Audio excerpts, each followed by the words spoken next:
So, hi guys. What a week. What a week talaga. Nung ginawa ko yung channel ko sa YouTube, ang isang sinabi ko doon is ayaw kong pag-usapan yung politics. One of my first videos ata na ginawa. Nang sinabi ko, ayaw kong gawin or ayaw kong pag-usapan ng politics. So, for the past week, may certain discussion about corruption in the country. Huwag na tayong magmaang-maangan. Alam naman natin lahat na meron. Alam natin lahat. Now, to quote lang din si President Bongbong. Aanhin nila yung ganun karaking pera. No. Anyway, nakaka-frustrate lang kasi, well, for the past week, last week, I was watching the Senate hearings kasi, well, we are adults na. Sabi nga ng mga generation ko ngayon, which is in the, sa bubble ko din sa Facebook, na ramdam namin yung edad namin ngayon kasi yung social media namin is the Senate hearings, the committee hearings, gano'n. So, well, yeah, kasi nakaka-frustrate nga naman talaga. Especially kung ikaw ay isang dihamak na empleyado lang. Gano'n. Ang sakit lang kasi isipin, ito kasi common this is I think the sentiment of all. Sa kahit anong laki pa ng sahod natin, maliit man yan or malaki, masakit pa din tignan yung deduction. As in, masakit. Naka-base din kasi yan sa basic pay mo eh. So, percentage nun, whatever yung nasa kung anong bracket ka, ganun yung kaltas sa'yo. Malaki siya, masakit. Ang nakaka-frustrate lang is that yung tax na yon or the deductions na yon na supposedly ilalagay dapat siya sa proyekto ng gobyerno na para maging functionable naman or maging functionable lang yung society natin. Nakakabwisit lang tignan na ginagamit nila sa pansarili nila. Yun yung nakakabisit yung yung picture na na sa isang lamesa puro pera. Naalala ko sa isang news outlet. Parang binilang pa nila kung ilan yung inestimate. The term is estimate, hindi binilang. But inestimate kung ilan yung laman ng lamesa na yon. Then umabot ata sa yung isang part ng lamesa around 54 million, yung isang part around 200 plus. Sipin mo yun. Parang yung total estimate nun nasa 330 million yata. At sakit. Sakit. Tapos to understand lang the context na yung isang stock ng pera dun sa picture, 1,000,000 yun.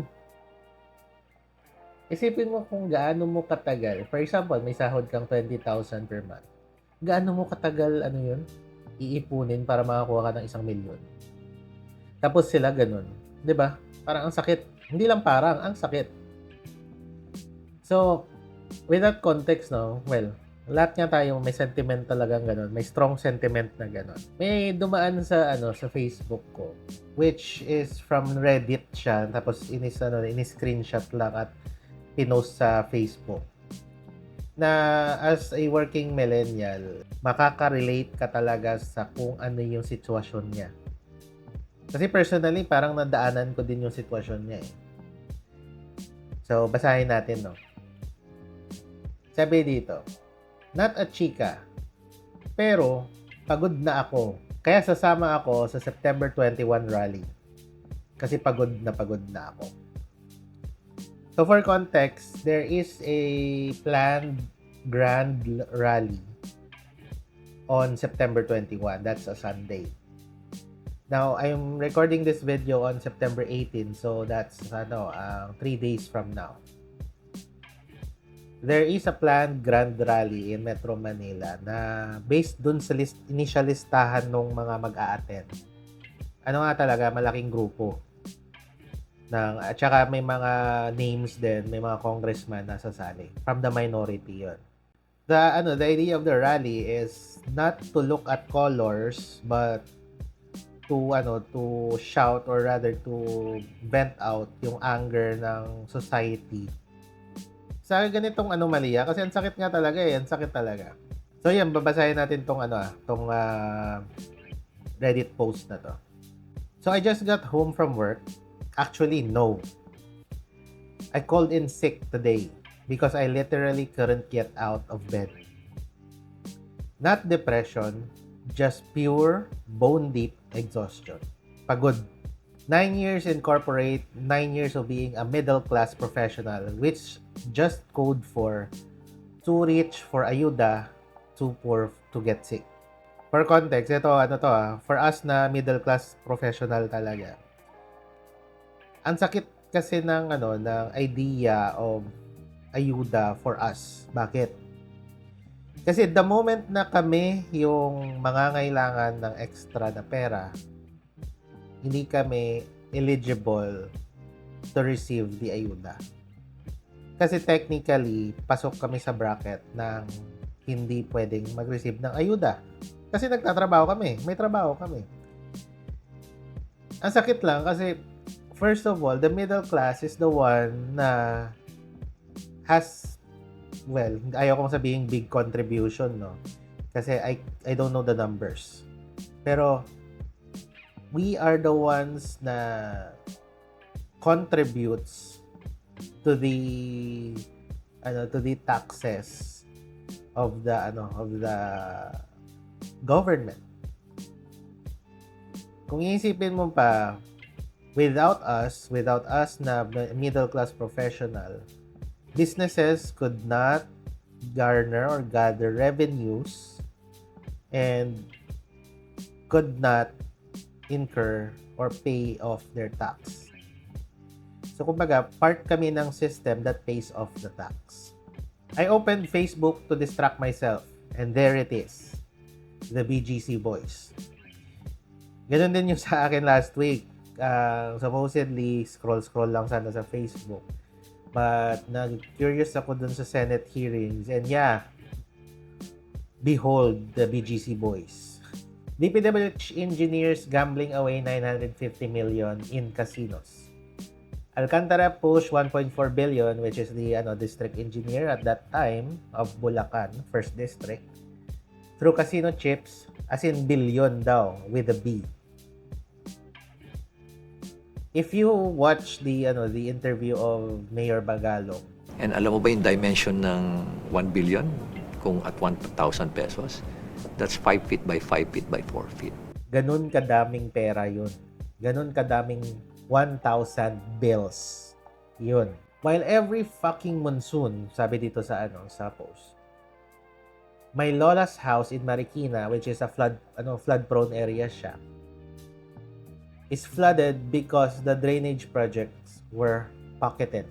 Ang hinaing ni Redditor is that they endure in Marikina the floods that happens every monsoon period or monsoon season. Imagine in a span of 12 months, ang laging ulan or the monsoon season goes or enters on May and June within those 2 months, and then the rest of the year na yon. So basically, that's around 3 quarters. Imagine that. So meaning, na-enjoy mo lang yung non-monsoon season in the first quarter of the year. And now, the Ataydes, sabi dito sa post. Kong Juan Carlos Arjo Atayde of Quezon City. Another political dynasty with their hands in DPWH corruption. The same Ataydes all over my feed, linked to ghost projects, to Zaldico, to the whole fucking networks of thieves. Trending today, not to service, but for stealing again. Stealing again. Now, i-cut ko muna yung yung discussion dito. Now, ang masaklap lang kasi dito, or masakit para sa akin, personally, masakit lang para sa akin. The industry that is linked in corruption is construction. Which is, ako, personally, I am a civil engineer. Well, at some point, I come across that kind of discussion within our industry. Kumbaga, meron talaga. Well, question is, anong industry ba ang wala? Ang masakit lang kasi sa construction is malaking pera kasi siya. Ganun lang siya at ganun yung I think the difference. If you understand the behavior of a construction na industry. Basically, kasi siya, kumbaga malaking pera kaagad ang nilalabas once you do your payments. Let's have an example, no? For example, your project na ipapagawa or the construction na ipapagawa mo is say around 1 million. So usually there is certain agreements. Well, there are certain agreements between the parties in contract. And then ang nangyayari na dyan is progress billing, wherein may initial payment which is a down payment na sabihin na natin nasa 30% siguro. Some naka-experience ako na around 50% talaga. So meaning, your first or your initial payment, your initial capital is malaki talaga. 300,000, 500,000. Kumbaga, yung ganung amounts is normal in the construction field. Kasi malaki din yung resources na kailangan mong bilhin, kailangan mong i-purchase. So, given that context, talaga siya, ang prone to corruption. That's why in our industry, ang hirap kunin yung tiwala ng mga kliyente. Kasi may initial notion na ang mga clients or those who doesn't do construction na corrupted yung system ng construction. Ganun kasakit. Mas sumakit lalo dito kasi lumabas na tong issue ng DPWH. That further stains the identity of the construction industry. Yun lang, para for me personally, ang sakit lang niya. I was planning to create a video out of this, pero, well, ayoko lang kasi na masyadong speculative. Yun pala. Masyadong speculative yung information ko because I don't have references to point out. Kasi honestly, ang corruption naman kasi hindi naman yung traceable and matrack eh. So, ang labas, once you give an opinion about it, speculative ka ngayon. It's an opinion. Yun yung saklap. Yun yung masaklap when it comes to corruption. But anyway, going back to the top. You know what I earn? 45,000 a month. Good salary daw. Well, if ikaw lang mag-isa, kumbaga, ikaw lang, yung 45,000 na yun is for yourself lang. Malaki siya. Okay siya. Mabubuhay ka. Ang problem na dyan sa 45K, if that's your basic salary, may mga deductions pa yan. Hindi pala basic salary, no? Kasi nga, basic salary plus mga mandatories. After tax, SSS, PhilHealth that doesn't even cover shit. Pag-ibig for a house I'll never afford. Well, I understand you, OP. I take home 38,000. Honestly, yung 45,000, kung ikaw lang mag-isa, okay. Okay lang. Kung ikaw lang isa. Pero, pagka may may other responsibilities ka, maliit to. Maliit masyado. That's why, kung ako tatanungin mo, if given with the responsibilities at hand, siguro better to have a salary at around 70,000. 60,000, 70,000. Ganun. Okay na yun with family. And with a wife that is working as well. So, yeah. well, ayaw ko lang na no, na mag-compute pa tayo dito. Pero doon, ganung range ko siya nakikita. Sabi dito, yung ano niya, breakdown niya ngayon yung ano niya, expenses niya.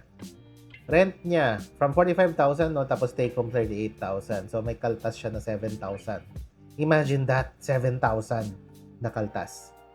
Pero anyway, rent, 15,000. 25 square meter studio in Mandaluyong. Not even in BGC. Not even nice. Sipin mo yun. Parents medical requirements or maintenance at around 12,000. So that's again, ano na yun? 27,000 na kaagad yun from the 38,000. Food, 8,000. If I skip lunch most of the days, so that's 27 plus 8, that's 35 na kaagad. My God. And then, well, 8,000 pala sabi dito. 8,000 for food, utilities, internet.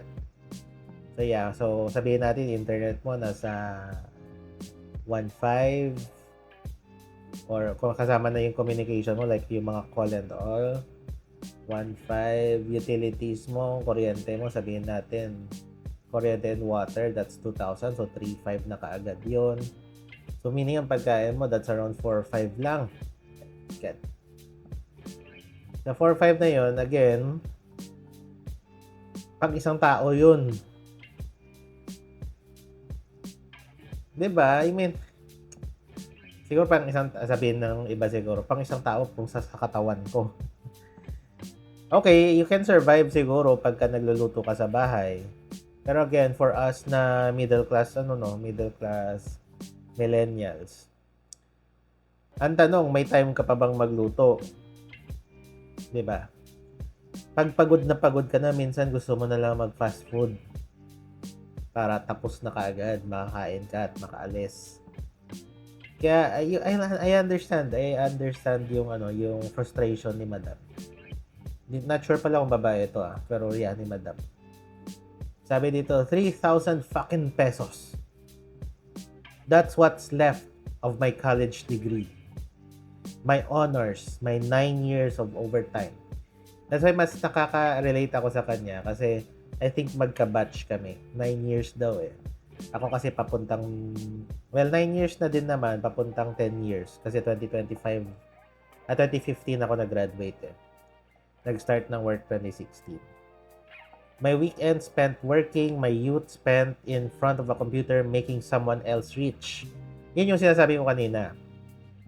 Well, technically, the middle class is the one who is making sure that the business is working. The business of, a rich guy to make sure that it's working. Jinggoy Estrada took 355 million in kickbacks, allegedly. Kasi hindi pa naman siya convicted eh. Allegedly na lang muna. That's 788 years of my savings. Isipin mo yun. O sige, sabihin natin, speculative or let's put it in a hypothetical pala, hindi speculative. Hypothetical situation. Sabihin natin si Jinggoy, palitan na lang pangalan, si Juan de la Cruz. Nagnakaw nga siya ng 355 million. Isa siyang senador. Imagine that. Paano niya gagastusin yun? Diba? Sige, on top of my mind, 255 million, ano ba ang pwede kong bilhin? Bahay? Well, real estate. In some cases, that's multiple real estate na kaagad. Real estate. Siguro, for some, iro-rolling mo. Bi-business mo siya. For some, bibili nga ng mga sasakyan. Pero in a accounting standpoint, that's depreciating na asset. So, I don't think na advisable na bumili ng sasakyan. Sige, sabihin natin, bumili siya ng mga relos, mga gold man siguro, anything that would maintain their assets. Pero ang laki pa din. Ang laki pa din. 788 fucking years. He was convicted, then acquitted, still a senator, still there. 'di ba? That's why na mga tao ayaw ng o kumbaga walang tiwala sa justice system natin. Kasi anyone who is prosecuted man, or rather, anyone who is convicted pero in power can still escape the justice system. And ganun naman tayo kauto, mabilis tayong mauto, binoboto pa din natin. And here I am calculating if I can afford to get my wisdom tooth extracted. Imagine that. Wisdom tooth, root canal, that's around 10 to 15,000, some 20,000. Or just endure the pain until my HMO renewal next year. Okay. Good thing may HMO pa siya because siguro sa employment nila. Pero putang ina talaga, no? That's why as middle class, we can't afford to get sick because of what's in stake. Grabe yung responsibility to us. Tang ina talaga. Ganun sabi niya dito. Every week, there's a new scandal. Vizcaya, Zaldico, BGC Boys, Atayde. It's not even shocking anymore. It's just Tuesday in the Philippines. And what happens? Nothing. They trend for a day, they make memes, they stay in power, we stay poor. Yeah. Yun yung masaklap, no? Masaklap talaga. Whatever issues na napag-uusapan sa Senado man or sa it all boils down to until kailan ba ito trending. That's why in this case rather, wag na natin tong patayin yung trend na to. We have to put pressure. We have to set pressure to the committees who are investigating these issues na dapat may managot. Again, ako in my point of view, for this to end for now, kasi I think dapat tuloy-tuloy pa din naman yung yung investigation. But for this to die down, I think the target of the committees who are investigating is may isang scapegoat. O, kung sasabihin natin wag scapegoat kasi parang tumatakas, no? Someone in power to be convicted. Kasi doon mo makukuha ulit yung tiwala ng tao. Right now, during I'm recording this video, the latest news is Martin Romualdez have stepped down. At pinalitan na siya. Martin Romualdez is the speaker na related, pinsan siya ng presidente, but is linked to Zaldico which handled the budget last 2025. Both of them pala. Balik tayo dito, no? My batchmates from UP. Ito, basahin nyo, or makinig kayo.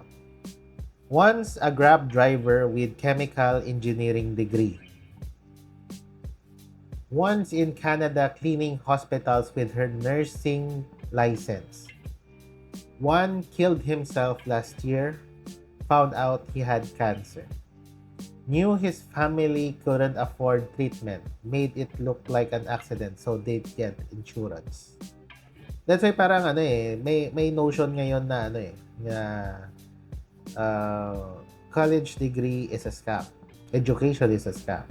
Na ko lang yan kay sa recent na issue, or rather the recent na news kay sa America about Charlie Kirk. Charlie Kirk kasi one of his points in his debates is college is a scam. Yan Here in the Philippines, ang malapit na discussion sa ganyan is diploma versus diskarte. Well, hindi ko naman ginawa yung video na to para pag-usapan yan, no? Pero, well, nililink ko lang sa ganun. Ayoko siyang pag-usapan because I have hindi naman strong, but I have opinions about it naman. So, well, let's that. Let's skip that for another topic siguro. That's what this country does to its best and brightest. It makes us choose between living, dying, or slowly rotting. I-connect ko lang kayo dito sa sinasabi niyang living, dying, or slowly rotting. Kumbaga, pagka pumasok ka na sa working age, or pumasok ka na dito sa edad na nagtatrabaho and you have multiple responsibilities, you will always pass by a crossroads of choosing to stay in the Philippines to work or to live and work somewhere else. Aabot ka sa punto na yan. Bakit? Because responsibility will eat you up if you don't do anything about it. That's why for some, nakaset na sila na after graduation, they will leave the country. So, siguro they'd sacrifice siguro mga 1 to 2 years of working in the Philippines before leaving. Kasi they need the experience. So, kung lalagyan natin ng statistic. Siguro around 40% of my colleagues have already left the country to work and have a much better life. Ganun siya impactful yung alis sa bansa. Because they know na hindi nila maso-survive yung situation dito sa bansa. And they have responsibilities then to their families. So, yeah, one option lagi is to do that. One option also, which is most of us left here in the country, is itong sinasabi niyang slowly rotting. Kakayurin mo talaga para if you want to survive in this economy in the country. So, yeah, longer hours. Ang bargaining chip lagi dyan is ano ba ang sa trabaho nyo hanggang hanggang Friday lang ba? Or may Saturday? Or kung hanggang Friday, hanggang alas 4 lang ba? Hanggang alas 5? That's the usual discussion pagka nag-uusap ng trabaho eh. Meaning kasi, the earlier you go out from your work, the more time you do outside of work, di ba? So meaning, may sabihin natin, meron kang work-life balance. Work-life balance. I don't believe in work-life balance because, especially if you have responsibilities na, you're going to work you're going to work every day. Especially kung, for example, may business ka, no? Ang work mo actually, the moment na gumising ka sa umaga, may trabaho ka na. At yung trabaho mo hanggang pipikit ka na at matutulog. Minsan, hahabulin ka pa ng trabaho mo sa panaginip mo.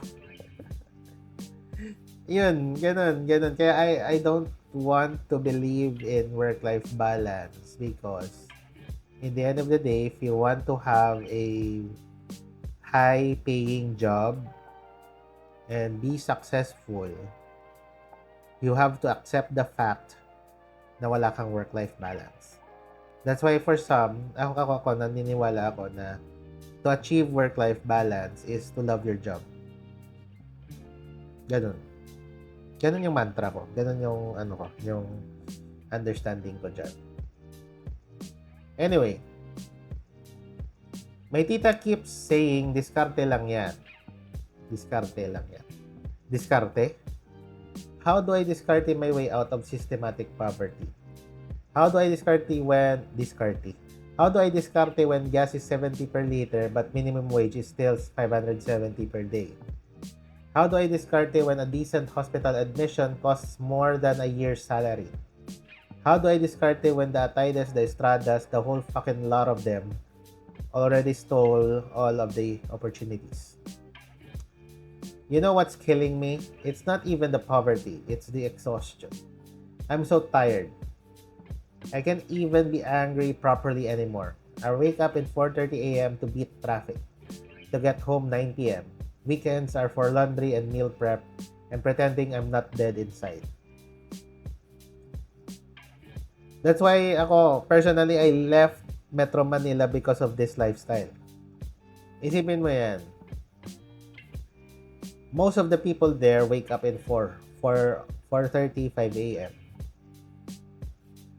Just to go to work at 7 a.m. 7 or 8 a.m. Depende sa industry. Ang nakakabwisit kasi doon yung traffic talaga. Samahan mo pa ng baha pag umuulan. Kaya ako minsan nung nasa Manila ako nagtatrabaho, kung pwede lang doon ka sa sa opisina mo matutulog or tumira na lang. Kasi like for example, if you're working in a company na yung office naman is nasa isang high-rise building, parang ayaw mo nang umuwi pagka binabaha. Ganun ka nakakainis. Tapos, katulad nito, sinabi niya, get home at 9 p.m. Nung nasa Manila ako, mas gugustuhin ko pang umuwi ng alas 8, alas 9 ng gabi kaysa umuwi ng alas 5, alas 6. Meaning, ang buong buhay mo sa Metro Manila, ang buong buhay mo sa trabaho, that would be from 4:30 a.m. to 9 p.m. So, some DPWH engineer can bet my tax on blackjack. So, another Estrada can buy another property in California. So, the Ataydes can build another mansion while we drown in floods. So, political dynasties can pass power to their children like it's a fucking family business. Sabi ko nga minsan malas tayo kasi hindi tayo pinanganak sa isang dynasty. Pero well, we're here, we're living, we're surviving. Pero that doesn't mean na okay lang to na ito yung ginagawa nila. We are 100 million Filipinos being held hostage by 3,000 families. The Estradas, the Ataydes, the Villars, the Marcoses, name them all. They're not public servants. They're crime syndicates with government positions.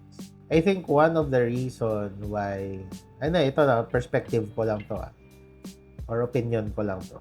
For me, that's why political dynasty works, is that may kasi siya may familiarity siya Imagine this during the election period.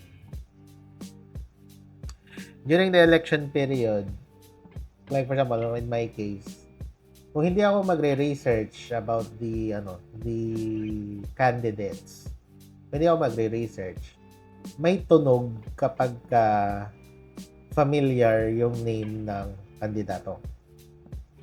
So yeah, isa yun, familiarity. Pangalawa, ang tao kasi, once na, say for example, nakita nilang meron namang progress or development sa lugar na pinamumunuhan ng isang politiko, and say they want to maintain that progress per se, they would vote whoever is the appointed family member of that politician. Kaya gumagana yung political dynasty. Sipin mo yung mga matatanda, no?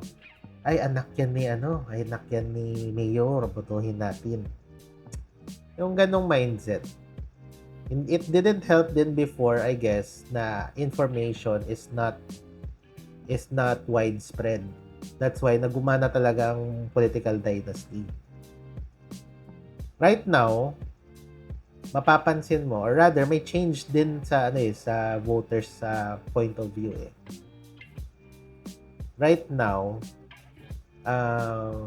ang mga tao is nagiging matalino na. Although yeah, for the previous election, I don't think na pero kumbaga there is change na nangyari. Although hindi pa siya kita, pero I believe meron na. Kasi nag-uumpisa na mag-question yung mga tao. They try to search naman na ulit yung mga mga gawa ng politicians na to. So I think there is somewhat, kung hindi man malaki, merong konting change na nangyayari. So yeah, that's how I think political dynasty works, and I think that for the following elections, merong change na mangyayari. Although, I think hindi siya mawawala. Yung political dynasty na yan. Well, yeah. Tignan natin. Next, 100 million, 3,000. Do the math. Do the fucking math. Sinasabi niya lang, kung 3,000 yung mga politiko na yan, 100 million naman tayo. But we're too busy fighting about who's Dilawan, who's DDS, who's Pinklawan. While they laugh at us from their subdivisions, will never enter except as delivery riders. Dito ako agree sa sinasabi niya. Right now, mas nagfo-focus pa yung mga tao kung sino yung sinusuportahan mo. Very evident siya nung previous election na tumakbo si Leni Robredo as president. Even, Leni Robredo as president, and then even the time of Duterte, especially nung pumasok si Duterte. Nung last presidential election lang, grabe yung kasi unti-unting pumasok yung Gen Z sa picture. Gen Zs are loud, Gen Zs are open to their point of views. So I guess mas naging chaotic. Not saying na masama yung pagiging chaotic Just saying that mas lumakas yung resistance. Resistance in a sense na mas grabe yung yung conflict between different parties. Yun yung sinasabi naman dito nung OP. Kung galit man tayo dito sa nangyayaring corruption, sana man lang, wag na nating tignan muna yung kulay na sinusuportahan natin. Kasi aminin man natin o hindi, every color is involved in that system. Every color yan. Meron at meron yan. Ayaw kong maniwalang wala. I believe that dapat tayo naman na dito sa sa level na to would stand our grounds na hindi okay tong ginagawa nila. Voice out yung natin, yung gusto nating mangyari. My mom asked me when I'll give her grandchildren. With what money, ma? I can't even afford to get sick. You want me to bring a child into this? To what? Continue the cycle? Another slave for the Atayde grandchildren to exploit? Ganun yung ganun yung notion kasi sa amin, especially sa edad namin. No? This is middle class Philippines. This is what we've accepted as okay na yan. It's not fucking okay. Look the fuck around. What do we have left to lose? Our savings, non-existent. Our future, mortgage to dynasties. Our health, one illness away from bankruptcy. Our dignity, sold for minimum wage while the Ataydes, Discayas, Romualdez caused trend for corruption. We're already at rock bottom. The only way is up or deeper into the ground. The Filipino is not worth dying for. That's what they've proved when they sold us out. But the Philippines is worth burning it all down for. Our children are worth everything. Our dignity is worth their fear. They created a country where being honest means being poor. Where being corrupt means being powerful. They created hell and called it the Philippines. But they forgot something. There are 100 million flames. And hell burns everything eventually. Especially those who rule it. Diba? They created a country where being honest means being poor.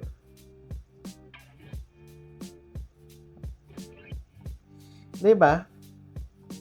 Sabi nga ni sino tong content creator na to? Inchan? Gumawa ka ng illegal. Kung gusto mo daw yumaman, gumawa ka ng illegal. Ganon. Ang sakit, no? Ako, ang takeaway ko lang dito is, let's not stop talking about this. We must not stop on talking about this, and at the same time, don't let this issue die. We have to have results. Good thing naman na kinuha nila tong si Vince Dizon as the new secretary for DPWH. And kumbaga, high expectation ako sa kanyang magiging reforms in the department. So, I hope that the integrity of engineers, especially sa amin, ng mga civil engineer, is salvaged. Kasi ang ganda sana ng civil engineering, especially in construction. So, yeah.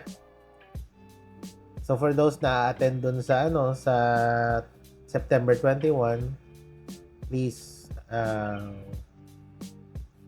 voice out yung gusto nating mangyari na change. And I hope that this pressures the Congress. The Congress na, diretso na tayo sa Congress. This pushes the Congress and the departments involved in doing reforms to control corruption. Yun yung sinabi ko, hindi siya eliminate but control. Kasi ako naniniwala ako hindi talaga mawawala yung corruption. I'm just being realistic ha. Hindi mawawala yung corruption because it's nurtured in us Filipinos. Kumbaga, even before nandyan na yan. So, what we could do is control, hindi maapektuhan yung quality of living natin as Filipinos. Kasi right now, ramdam talaga. So, I guess this is the end of the video. I don't know kung sino yung makikinig sa mahaba kong hinaing. Thanks for this original poster, or the OP sa Reddit, for voicing out the frustration that we are experiencing or we are feeling right now. Kasi I can feel his or her disappointment and his feeling by writing this post. So yeah, ingat lagi dun sa or ingat kayo sa magiging rally dyan sa 21. And ayaw kong sabihin let it be peaceful kasi I think given the high emotions na involved, I don't know if may makakokontrol ba yung pero I'm hopeful naman na walang casualties, walang pag nasabi casualties, parang patay ka agad, no? Pero, I mean, walang magiging major damage or disruption na mangyayari. Ang importante, we are voicing out what we are angry about in this situation. So, thank you guys, and then let's see kung ano yung next na development nitong issue na to. I believe tomorrow is the first Blue Ribbon Committee handled by Senator Ping Lacson. So, tignan natin kung ano yung mga next revelation for tomorrow. I think the moment that I upload this, nangyari na yung committee hearing na yon. So, yeah, thank you guys for watching, and try natin, pag-usapan pa natin tong mga ganitong issues. Thank you guys, and ito yung tito nyo. Bye!